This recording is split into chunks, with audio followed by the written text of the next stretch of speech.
Hello all, today I'm going to run you through how to change the printhead on one of these Prepsafe GS series printers.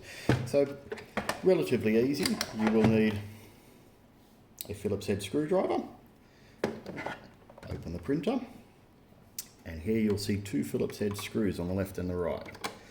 All we simply do is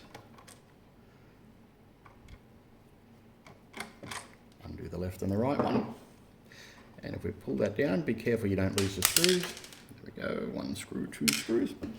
This exposes the printhead. Okay, be careful of these two little wires here, they're for the sensor. Okay, on the right hand side there's a little metal clip here, and if you clip that, it will release the printhead. Okay, when we turn the printhead around like that, you'll see that there is a screw here. We need to undo that screw there, and this row of connectors here.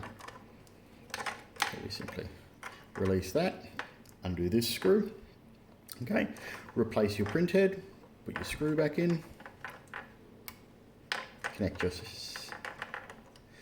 wiring harness back up like so, slip it in on the left side, and the right side will just push and click in like so. Replace the cover,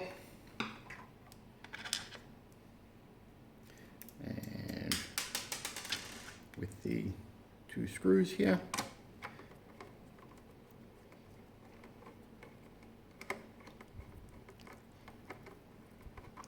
one,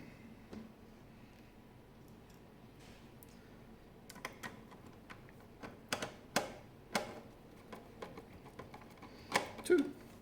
Okay, and then we would use an alcohol wipe or clean cloth with maybe some window cleaner or something to wipe across the printhead and make sure that any fingerprints or other greasy marks are taken off it.